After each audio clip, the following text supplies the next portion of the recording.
What's going on, everybody? Welcome back to another VOD breakdown. Today we're going to be talking about the upper quarterfinals match, G2 versus PRX. Now, I had PRX as kind of like my favorites going into this event in terms of like a power ranking. I had PRX at 1, I had 100 Thieves at 2, and I had Fnatic at 3. Fnatic has now bombed out of the tournament. They've lost. 100 Thieves are definitely on the upward trend. They've been owning everybody, and PRX is actually going to fall to G2 1-2 in this series. They start really hot on this map pick of split coming out from G2, but they end failing to close it off. The main thing that I want to talk about here just briefly on split is how it kind of like took a while for G2 to start playing their game. And on this round, I kind of just want to like highlight the defender setup on what I mean like that and what it actually means to play your game or trust your setups or whatever it might be. So, as we can see here, down 0-6, PRX are obviously having their way with G2 like a lot of people expected. Okay, something with the attack op, right? And then we have Jing kind of like paired with like Forsaken or like, whoever he's paired up with in the round, like working control. It's really difficult to play for G2. There's always the fear of getting picked off by the op. Okay, there's always the fear of these guys being able to do like a pop or like a quick fast play with someone trading something, the Vandal for his op so he can go in with his dash. It's hard to play up against this comp, and unfortunately they don't really make any adjustments here to take advantage of that. So, start of the round here. He's going to drop a Viper's Pit in mid, and everybody has their ult online except for Jonah. So, obviously, this is the round that you're gonna need to start converting. You're gonna need to start kind of like letting these ults like sing. What's a little interesting to me is that they don't really run like a trap play here. I kind of like suspected like maybe Icy to not be paired with Trent this round, and maybe he comes over to B main and someone's holding for him or something like that, and we can do like a breach stun trap with his rocket in B main. I think that could have been a good option, and then having maybe like the initiators pair up on A or something like that. But they kind of like operate in this like little like 2-1-2 setup. Jonah's going to start in the vent area to make sure no one dashes on Leaf or double satchels on him. He's going to protect him, and then he's going to move out of this spot now, and he's going to try to get proactive here. In this time, something's just going to work his op. He's just looking to see if someone wants to peek. You'd expect it to be this one, but you also don't want to be seeing it overcommitment waiting. Here. So PRX are respecting this aggro B main smoke that Valorant through. As the round goes on, but for now, it's going to be mid control. The lower smoke coming out. G2. Forsaken shoots his gun, trying to hide the op. They understand it, but just like pay attention to like G2 now. Like, what do you really have if you're G2, right? I think it's okay to say that you have mid, even though you know that they could be behind your gas and they still have the Trailblazer in play. You don't actually know when they're going to rip it. Okay, you don't have B main. You have like your side of mid, not bottom mid. You don't have ramp and you don't have A main. So realistically, you're kind of just like sitting back in this like layer 2 or this layer 3. And just watching the round play out, and you have like no control over what's going on. When again, you are in the advantage with like these ultimates that you have online. Again, you can kind of afford to do it on Trailblazer's going to come out. Jonah's kind of like running in spawn here. I feel like he's just trying to pick the right place to go to. Trent uses his last Prowler. No scans ramp.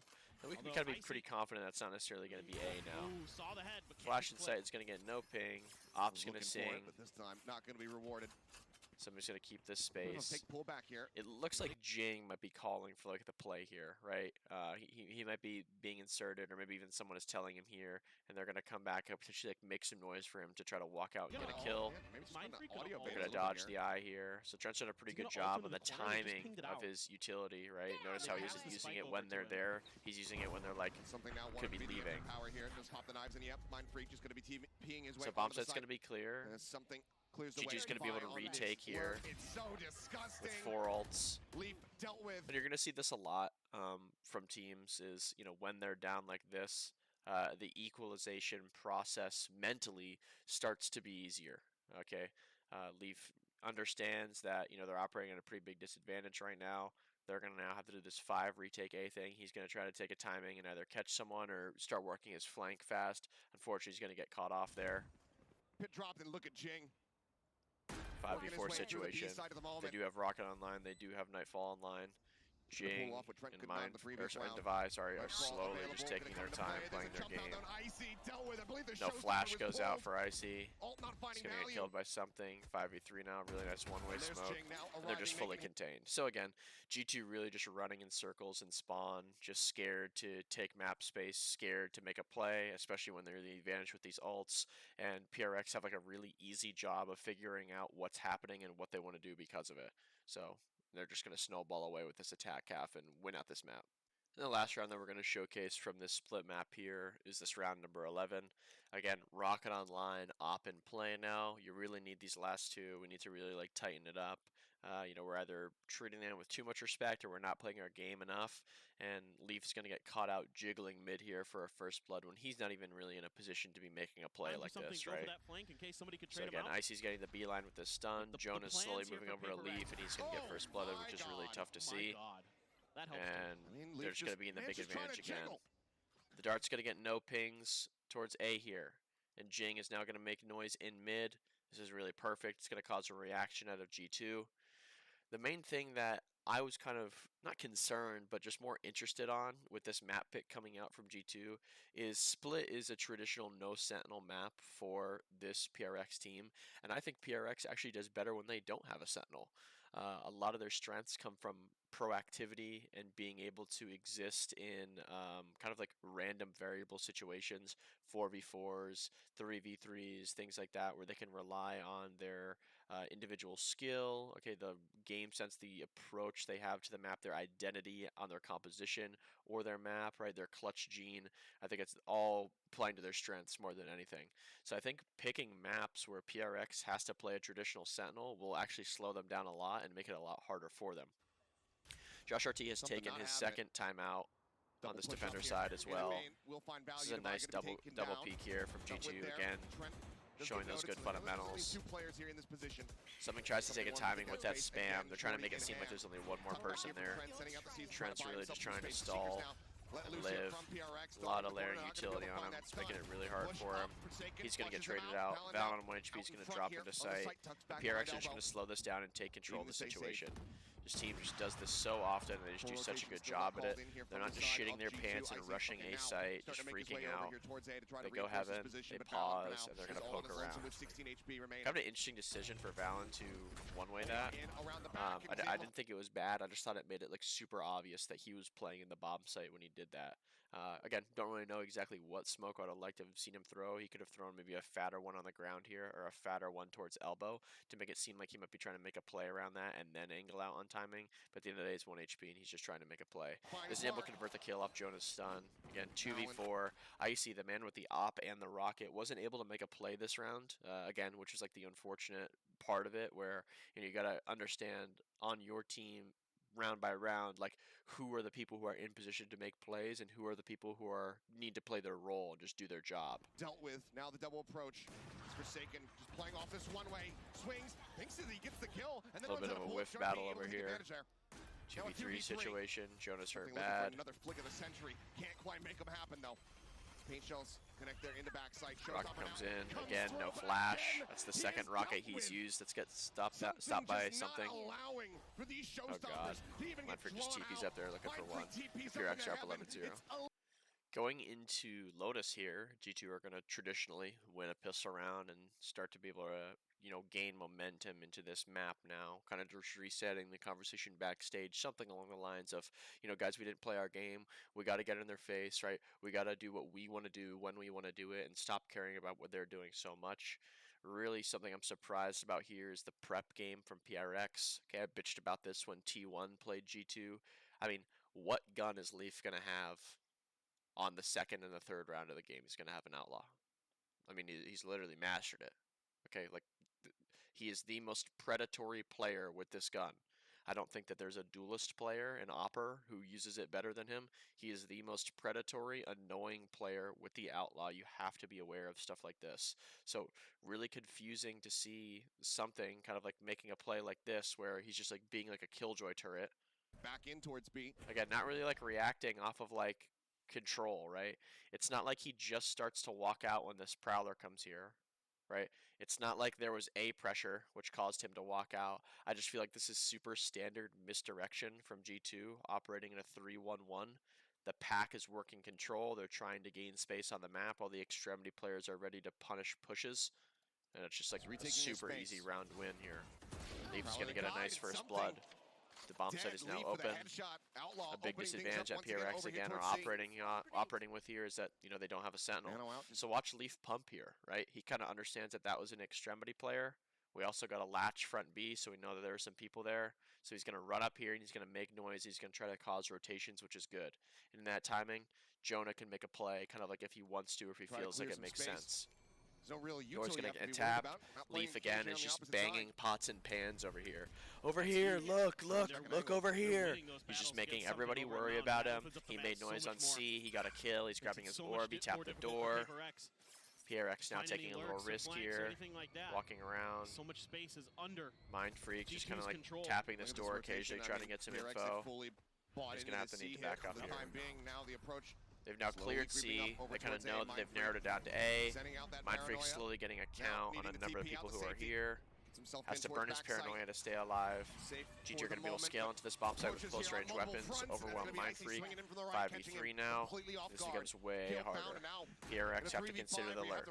They have to deal with the 3v5 retake. It's a lot of utility. It's going to be very hard to win now.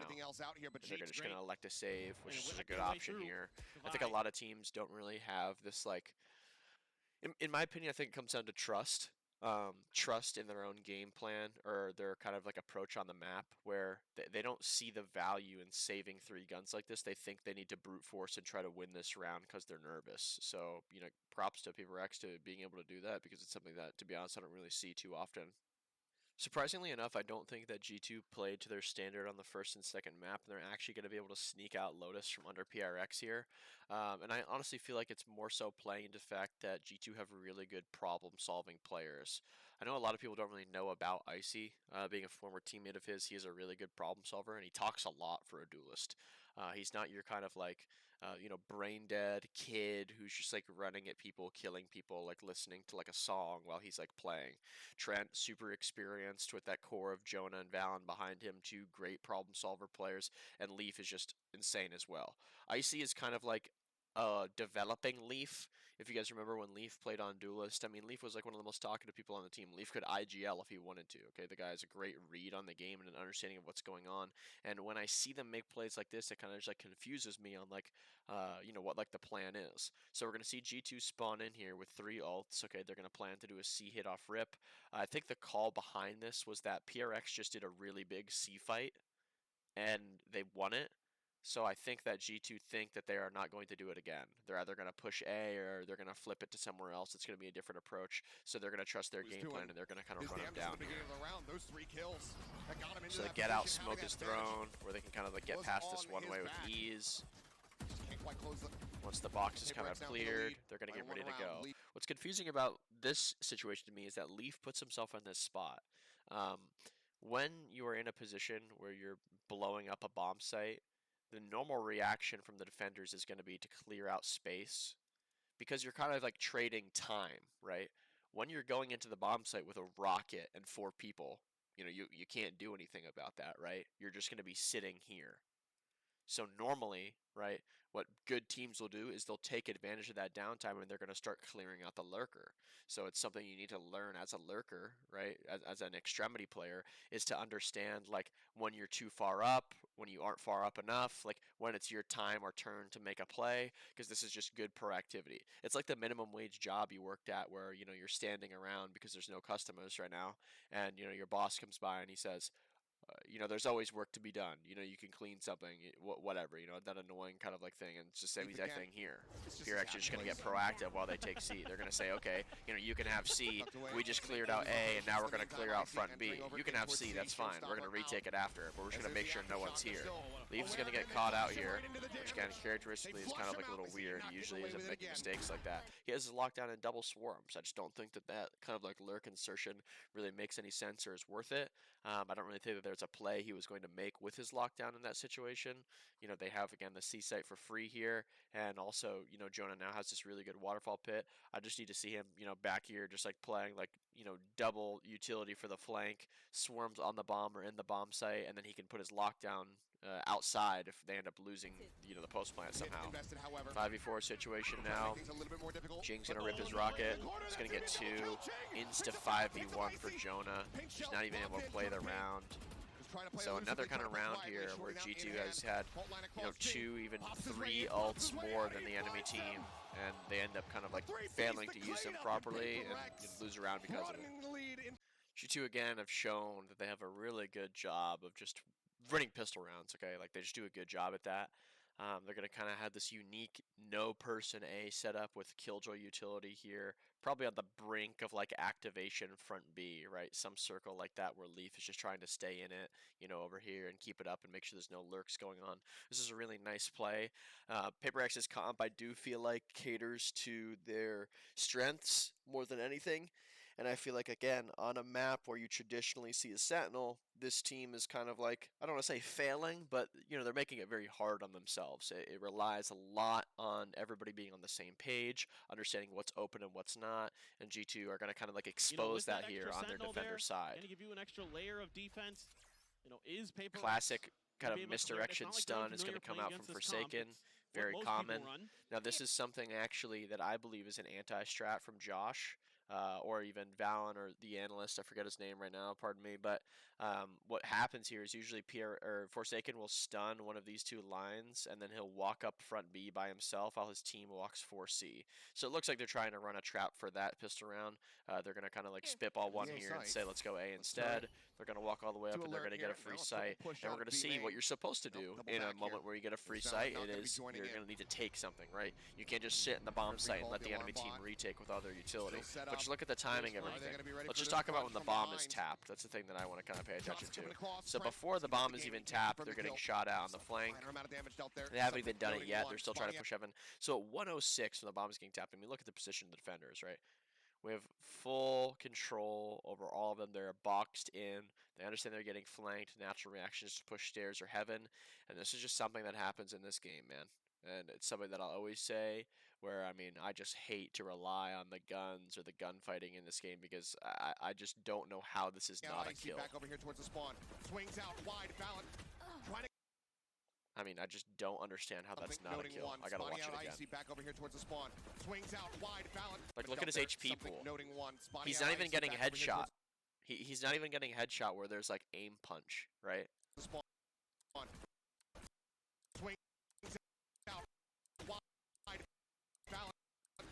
I mean, that is just insane. Props to Valen, bro. That's why you buy the G2 Classic, I guess. 5v4 situation. Icy throws his nade to stop the push. Jonah and Trent have taken tree. Leaf's holding on the outside. Forsaken's going to use his stun. No one's going to be able to fight with it. I feel like this was kind of like a mistake to use the stun there since Icy naded himself off, right? There isn't really like a fight to be had. Do I know exactly where to put it? Not necessarily, but again, just I feel like it could be used like in the tree or on the outside a little better. Leaf's going to jump across, move the crosshair. Valen's going to get another kill on 1 HP. And another kill. G2 Classic, man. G2 flawless pistol round. They're going to snowball this half. I'm just going to... I don't want to be an asshole and tweet at G2's opponents and say Leaf is going to have an outlaw on the bonus round in the anti-eco, but I mean, I just feel like it's like I should now because how is he getting kills with it still? Consider 4-person A fight coming out here. Flash goes through. He takes a peek and gets a kill. Was he having a headshot? Divide just has light armor. I mean, I just don't understand. I just don't understand. 5v4 instantly. Map control gain for G2 now. Icy's going to kind of keep the line, and all the help is going to move over. Trent's going to clear out front B this time. There's a lurk smoke thrown at C. Leaf's worried about them being in. He's calling for it. They're going to use a lot of utility to get in here. So they have no more Sky. They're down to 1 breach flash with no paranoia. They use their drill here to stop the plant happening, and then they do a nice waterfall push here. Fortunately, Mindfreak was probably holding deep in this situation, or maybe he was a little too far behind. Yeah. So the flash comes through for something to peek with. Had no help in this situation. He keeps doing this like super wide swing thing. I don't really know what that's about, but I just feel like he's going like a little too wide there. 4v2 situation now. No utility left. Forsaken just has to take a fight here. Forsaken with a pretty off series here. Not fragging as hard as we usually see him do, but GG's going to be able to win the bonus, again, on behalf of the Outlaw and not being aware to it. So back to this pistol round setup, I think I'm actually wrong about this. I think this is actually just like a game anti-strat. It seems like G2 realized that they don't even need to play A. This could be something that PaperX has shown in their demos that I don't really know about because I haven't watched every single one of them. Obviously, you know, these guys have done some good studying, and this is a great game plan. PRX are probably going to use an abundant amount of utility to gain control of these areas. So putting our util back and not even contesting that is going to be really good. They're really just stuffing this lurk that's usually being done by Forsaken, and he's currently 3 and 13. And PRX are going to kind of rely, similar to how they did on Split, on misdirection and getting kills off of it. So that really comes down to how disciplined the team is and how much they're talking, right? So in this situation, they're trying to make some like pretty like known A control here. They're jumping around, making a little noise in the smoke. They're going to end up using a Trailblazer here off of the front B aggro. And Jing is going to tap the door. So they're going to make a nice amount of pressure to A. Their goal here is to make the A guy scared, whoever the A guy is, and then he calls help from C or B. Yo, they're over here. I need help. Put your wall up. Help. There's 3 here. Whatever that may be. But again, with this game plan, you know, we're not even playing anyone A, so there's no one calling for the help. So the misdirection C isn't going to get the max value because Jonah has nothing else to look at here. He actually does get really good timing here and ends up killing the helper rather than something first. I don't want to call this lucky. He was just more so like fortunate than anything because he was getting ready to, again, like adhere to the fact that they were doing A control. So again, push and pull. He lost a part of the map. He's going to go like look at another part of the map and see if he can like get it back. So he's going to end up getting a nice 2K here, 5v3 situation. Look at the discipline or Molly backing up, now playing for info. Not even playing for a kill anymore, just playing for info. Once they get in, he's probably going to run away to spawn and they're going to play a 5v3 retake. Forsaken, one off of his ult now. I like this approach from PRX. They know this is probably going to be retake. They only do a light investment here. Some entry utility with a nade just in case. And they're going to be coming through the door. Kind of confusing here that Forsaken isn't going to plant now that I realize it. G2, Liu, Divine, a 5v1 situation, losing their gunfights. Easy trade. They go up to match point. G2's game plan really just owns PRX in this best of 3 now that I'm kind of like looking at it more in depth. So props to the people who ended up making that. Kind of a weird setup, and we've talked about this before going up against the alts. It's just really difficult to go up against the attacker alts here. I don't want to sit here and act like I know what the perfect solution is, but again, like the thing that I like to do, or at least think is good, is just try to get in front of them, right? Like when you know it's coming, when you know it's available, operating in like a standard setup is really hard. So Forsaken is going to give the wall over to something that he can kind of like play around in front of Hookah, but once it gets ready to drop, he's just going to get owned. Orbital strike online, Trent with his own thrash, something. So that B control is going to come out. Thrash is going to go through. Something tries to take a timing. Gets first blooded. Device by himself, breaking it, had to reload. It's 4 pieces of utility he had to deal with right there. Insta 5v3. Look at this Brimstone from Valen. I really like this. This is definitely, again, like involved in the prep, knowing that it's worth to use like a smoke in this situation. We're doing a hookup up because they're going to try to TP when they have when we have these ults available. So that enables IT to be able to get this kill here, and it just makes it impossible for Mindfreak to even play. Bound's going to rip his ult. Mindfreak just stood still and died. 5v1 situation for Forsaken on their first real gun round of the game here. Sorry, second. And they're going to get set back to eco here. G2 are going to have a little bit of a reverse on them here and be able to do what they had to deal with on Split in terms of getting ran at and not being able to play their own game. So well done to them. Just a quick clip here showcasing just the discipline that this team brings. I think that the one thing that slows down G2 or makes it hard for them to win games is sometimes their confidence. Sometimes people are going in with a little too much and they're getting caught off, and sometimes certain players aren't really showing up with enough. they're having very slow starts. They're not able to play their role to the best of their ability. So if they figure that out, I think that this team could be unstoppable.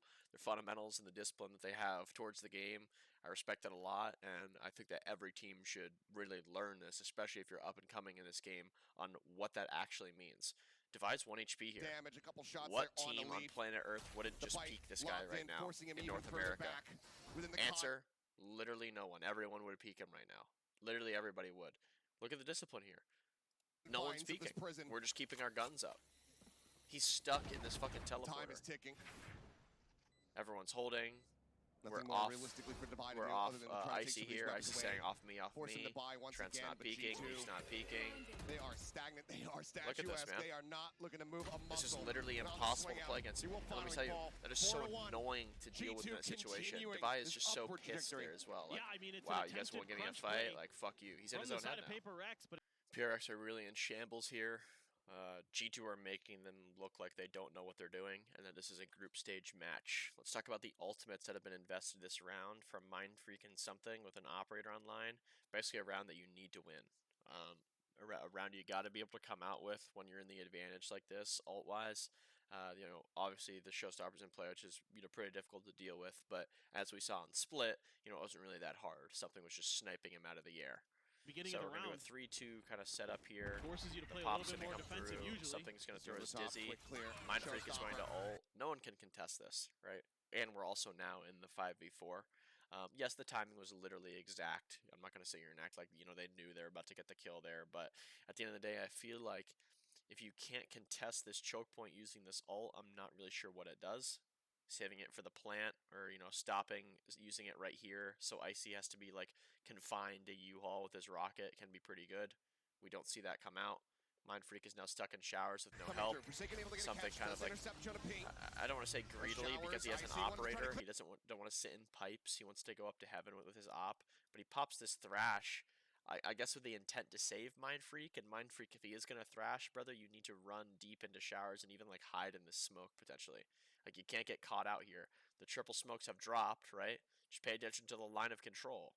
Obviously, he's going to rapid showers if this is down here, right? You got to be able to back up here and wait for this thrash to come help you. So now, 4v4 situation. Our thrash is going to go into U-Haul, get some info, stop. We're not even going to be able to use it again now. G trying to take a timing on it. There's G2. Where there's one, there's two of them. They just aren't by themselves ever. It's always together. 2v2 situation. Icy gets punished, angling out a little early. In the round. Taking down the opposing raze, but there's He's still going to get so put on many the bomb, entrenched and they players. understand they don't have to peek anymore. The bomb is impossible to be defused. Let's just reposition and wait. Still He's going to drop have to be a concerned, pit and now the here. pit invested just to ensure Somebody's going to success. try to tap on the cove. He has no Tap on armor, the though. He's spike, very Forsaken low. He's bound, got to leap save his on with 3 operator. and something, G2 just needing for to the drift ground. away. It's only right that a team plagued by thrifty rounds is actually going to be able to win one themselves and put themselves on match point here. Okay, we're going to see PRX show just a little bit of life. They end up forcing on the round after they lost the pistol, and now they're kind of like on like a little streak here with some eco advantage. Something's brought out an operator. You know, I'm not going to say that we have a chance, but we have a chance here, right? That we're used to seeing. Standard little 1-4 spread. They can really thrive. Forsaken throwing those some harbor utility towards high-intensity B, moments. making them respect it. Op is gonna being make a different contacted change. They showers, haven't standard really misdirection from PRX. made a push towards showers just yet, so it's going to go all the way up we're here. gonna see if they can catch G2. I don't necessarily think that being that a little step too aggressive made with the them free look space they've showers been here, given but I feel like previously. it influenced it. What's kind of like interesting to me here is that they're going to One let in the top on the like orb. something angle out here. Slow creep up Icy. I feel like the rifler should kind of be clearing this corner, right, with something posting on an angle like this from deeper. And the rifler can come around the corner at this spot, and he can confidently clear Icy in this area.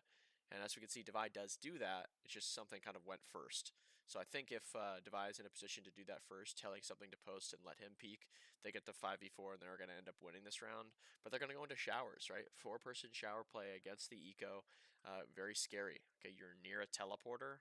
The defenders can always make a play around that. Okay, this is very close quarters. The pistols and the stingers are going to do really well here. Icy's going to go 1-for-1. Bound is then going to go 2-for-1. Trying to pick up a gun. A little greedy here. 3v2 situation. Watch Trent. The discipline. He's just going to back up. He doesn't care that's an eco. He's still going to play discipline and with the fundamentals that, you know, he knows and trusts. Going to be necessary there from He's going to wait for Jonah to move over. He has his thrash. He's going to go up heaven. He's going to pause. Mindfreak catching a Mindfreak quick gets a little little bit glimpse of a there timing here. Swings Trent's out a gonna little see bit more, him, but and now actually fully Tag give it. not gonna be found. Re-smoke Heaven is gonna drop. Cove Plant's Got gonna both go ults through. here. For Forsaken Look at and the Mind noise Freak, here. so a lot The of delay, tapping of but the gun, Forsaken, the mosh, dangerous. trying to make it Lobbed in, seem Jonah like on that jiggle. they're trying to Forsaken now deny the noting it, but plant, still and Jonah wary has a about flank lamps. here. Orbital strike. He gets spotted. They Gonna be thought that Forsaken was in U-Haul Sent. here.